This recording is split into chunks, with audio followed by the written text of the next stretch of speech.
Venezuela में हमला हुआ, मादुरो गिरफ्तार हुए, लेकिन असली लड़ाई अब अमेरिका के भीतर छिड़ गई है। क्या राष्ट्रपति ट्रंप की जंग की ताकत पर अब उनकी ही सीनेट लगाम कसने जा रही है? नमस्कार, आप देख रहे हैं न्यूज़ 18 राजस्थान का डिजिटल चैनल और आपके साथ मैं हूं वंदना त्यागी। वेनेजुला में अमेरिकी सैन्य कार्रवाई और राष्ट्रपति निकोलस मादुरो की गिरफ्तारी के बाद अब भूचाल सिर्फ लैटिन अमेरिका तक सीमित नहीं है, बल्कि उसकी गूंज सीधे अमेरिका की सत्ता के गलियारों तक पहुंच गई है। जिस कार्रवाई को राष्ट्रपति डोनाल्ड ट्रंप ने राष्ट्रीय सुरक्षा का नाम पर अंजाम दिया, उसी पर अब अमेरिकी संसद सवाल उठा रही है। हालात इतने बदल चुके हैं कि अमेरिकी सीनेट ने राष्ट्रपति की युद्ध शक्तियों पर लगाम लगाने की दिशा में बड़ा कदम बढ़ा दिया है।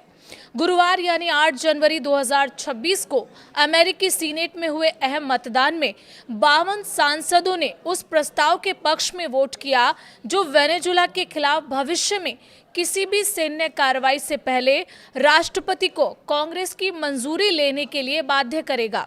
47 सांसदों ने इसका विरोध किया। इस वोटिंग की सबसे अहम बात ये रही कि ट्रंप की अपनी पार्टी रिपब्लिकन के 5 सीनेटर डेमोक्रेट्स के साथ खड़े नजर आए, जबकि एक रिपब्लिकन सांसद वोटिंग से गैर हाजिर रहा। ये संकेत साफ है कि राष्ट्रपति की सैन्य नीति को लेकर असंतोष अब पार्टी की सीमाएं लांघ रहा है। इस प्रस्ताव का इतिहास भी कम दिलचस्प नहीं है। इससे पहले पिछले साल ट्रंप प्रशासन के दबाव में इसी तरह के 2 प्रस्ताव सीनेट में रोके जा चुके थे। नवंबर में तो ये प्रस्ताव महज 2 वोटों से गिर गया था। उस वक्त ट्रंप प्रशासन का दावा था कि वेनेजुला में सत्ता परिवर्तन या बड़े सैन्य हमले की कोई योजना नहीं है, लेकिन मादुरो की गिरफ्तारी और उसके बाद हुए घटनाक्रम ने कई सांसदों को ये सोचने पर मजबूर कर दिया कि कांग्रेस को पूरी जानकारी नहीं दी गई थी। यही वजह है कि अब खुद रिपब्लिकन पार्टी के भीतर से सवाल उठने लगे हैं। इस प्रस्ताव के सह प्रस्तावक रिपब्लिकन सीनेटर रैड पॉल ने साफ कहा है कि उनकी पार्टी के कई नेता राष्ट्रपति की सैन्य शक्तियों को लेकर असहज हैं। उनके साथ डेमोक्रेट सीनेटर टिम केन भी इस प्रस्ताव का नेतृत्व कर रहे हैं। दोनों सीनेटर विदेश संबंध समिति के सदस्य हैं और लंबे समय से ये मांग करते रहे हैं कि युद्ध जैसे फैसलों में कांग्रेस की भूमिका कमजोर नहीं होनी चाहिए। प्रस्ताव के समर्थन में वोट देने वाले रिपब्लिकन सीनेटरों के नाम भी इस कहानी को और वजन देते हैं।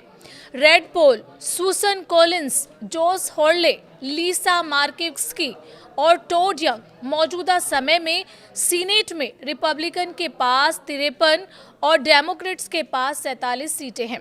ऐसे में पार्टी लाइन तोड़कर दिया गया ये समर्थन ट्रंप के लिए बड़ा राजनीतिक झटका माना जा रहा है। इस झटके के बाद राष्ट्रपति डोनाल्ड ट्रंप का गुस्सा भी खुलकर सामने आ गया है।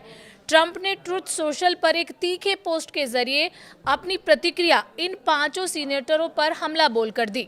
उन्होंने आरोप लगाया कि नेताओं ने डेमोक्रेट्स के साथ मिलकर राष्ट्रपति की सैन्य शक्तियों को कमजोर करने की कोशिश की है, जिससे अमेरिका की राष्ट्रीय सुरक्षा खतरे में पड़ सकती है।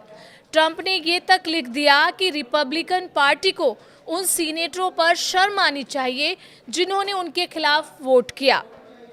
कुल मिलाकर वेनेजुला में की गई सैन्य कार्रवाई अब सिर्फ विदेश नीति तक मुद्दा नहीं रह गई है। ये अमेरिका के भीतर सत्ता संतुलन, राष्ट्रपति की ताकत और कांग्रेस की भूमिका को लेकर एक नई राजनीतिक लड़ाई की शुरुआत बन चुकी है, जहां सवाल सिर्फ युद्ध का नहीं बल्कि लोकतांत्रिक नियंत्रण और जवाबदेही का है। इस पूरे मसले पर आपकी क्या राय है? कमेंट करके ज़रूर बताएं और चैनल पर नए हैं तो सब्सक्राइब करना बिल्कुल ना भूलें।